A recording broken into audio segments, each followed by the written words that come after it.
So there are different types of bread and different types of dough depending on what you want to use your bread for. The main category of bread falls into straight dough, and a straight dough is basically a dough that doesn't have any fat in it. So a sourdough would be a straight dough, or a baguette dough would be a straight dough. Straight dough is generally flour, water, salt, and yeast.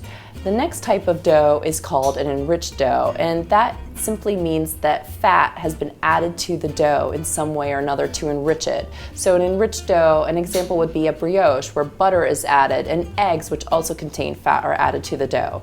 Challah is another example of an enriched dough. It's enriched with oil.